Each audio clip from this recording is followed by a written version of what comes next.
بڑے مہربان نہایت رحم کرنے والے اللہ تعالیٰ کے نام سے شروع کرتا ہوں۔ کاش یہ کافر جانتے کہ اس وقت نہ تو یہ کافر آگ کو اپنے چہروں سے ہٹا سکیں گے، نہ اپنی پیٹھوں سے، اور نہ ان کی مدد کی جائے گی۔ ہاں، وعدے کی گھڑی ان کے پاس اچانک آ جائے گی، انہیں بکا دے گا، پھر نہ تو یہ لوگ اسے ٹال سکیں گے اور نہ ذرا سی بھی مہلت دیے جائیں گے۔ اور تجھ سے پہلے رسولوں کے ساتھ بھی ہنسی مذاق کیا گیا، پھر ہنسی کرنے والوں کو ہی اس چیز نے گھیر لیا جس کی وہ ہنسی اڑاتے تھے۔ ان سے پوچھئے کہ رحمان سے دن اور رات تمہاری حفاظت کون کر سکتا ہے؟ بات یہ ہے کہ یہ لوگ اپنے رب کے ذکر سے پھرے ہوئے ہیں۔ کیا ہمارے سوا ان کے اور معبود ہیں جو انہیں مصیبتوں سے بچا لیں؟ کوئی بھی خود اپنی مدد کی طاقت نہیں رکھتا اور نہ کوئی ہماری طرف سے رفاقت دیا جاتا ہے، بلکہ ہم نے انہیں اور ان کے باپ داداؤں کو زندگی کے سر و سامان دیے، یہاں تک کہ ان کی مدت عمر گزر گئی۔ کیا نہیں دیکھتے ہم زمین کو اس کے کناروں سے گھٹاتے چلے آ رہے ہیں؟ اب کیا وہی غالب ہے؟ کہہ دیجئے میں تو تمہیں اللہ کے وحی کے ذریعے آگاہ کر رہا ہوں۔ میں بہرے لوگ بات نہیں سنتے جبکہ انہیں آگاہ کیا جائے۔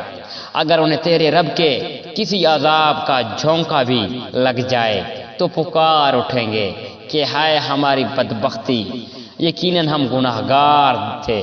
قیامت کے دن ہم درمیان میں لا رکھیں گے ٹھیک تولنے والی ترازو کو، پھر کسی پر کچھ بھی ظلم نہ کیا جائے گا، اور اگر ہر ایک رائی کے دانے کے برابر بھی عمل ہوگا ہم اسے لا حاضر کریں گے، اور ہم کافی ہیں حساب کرنے والے۔ یہ بالکل سچ ہے کہ ہم نے موسیٰ و ہارون کو فیصلے کرنے والی نورانی اور پرہیزگاروں کے واسط و نصیحت والی کتاب عطا فرمائی۔ وہ لوگ جو اپنے رب سے بن دیکھے خوف کھاتے ہیں اور قیامت سے کانپتے رہتے ہیں، اور یہ نصیحت و برکت والا قرآن بھی ہمیں نے نازل فرمایا۔ کیا پھر بھی تم اسے منکر ہو؟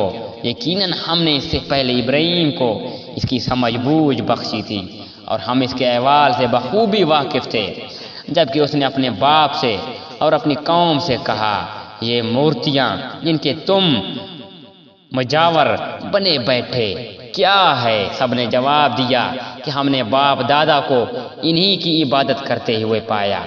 آپ نے فرمایا پھر تو تم اور تمہارے باپ دادا سبھی یقیناً کھلی گمراہی میں مبتلا ہیں۔ کہنے لگے کہ آپ ہمارے پاس سچ مچ حق لائے ہیں یا یوں ہی مذاق کر رہے ہیں؟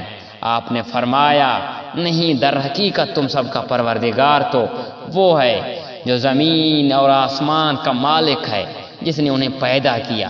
میں تو اسی بات کا گواہ اور قائل ہوں، اور اللہ کی قسم میں تمہارے ان معبودوں کے ساتھ جب تم علیحدہ پیٹ پھیر کر چل دو گے ایک چال چلوں گا۔ پس اس نے ان سب کے ٹکڑے کر دیے، ہاں صرف بڑے بت کو چھوڑ دیا۔ یہ بھی اس لیے یہ سب اسی کی طرف ہی لوٹیں۔ کہنے لگے کہ ہمارے خداؤں کے ساتھ یہ کس نے کیا؟ ایسا شخص تو یقیناً ظالموں میں سے ہے۔ بولے ہم نے ایک نوجوان کو اس تذکرہ کرتے ہوئے سنا تھا جسے ابراہیم کہا جاتا ہے۔ سب نے کہا اچھا اسے مجمع میں لوگوں کی نگاہوں کے سامنے لاؤ تاکہ سب دیکھیں۔ کہنے لگے آئے ابراہیم کیا تو نے ہی ہمارے خداؤں کے ساتھ یہ حرکت کی ہے؟ آپ نے جواب دیا بلکہ اس کام کو ان کے بڑے نے کیا، تم اپنے خداؤں سے ہی پوچھ لو اگر یہ بولتے چالتے ہوں۔ پس یہ لوگ اپنے دلوں میں قائل ہو گئے اور کہنے لگے واقعی ظالم تو تم ہی ہو، پھر اپنے سروں کے بل اونچے ہو گئے۔ یہ تو تجھے بھی معلوم ہے کہ یہ بولنے چالنے والے نہیں۔ اللہ کے خلیل نے اسی وقت فرمایا افسوس، کیا تم اللہ کے علاوہ ان کی عبادت کرتے ہو جو نہ تمہیں کچھ بھی نفع پہنچا سکے نہ نقصان؟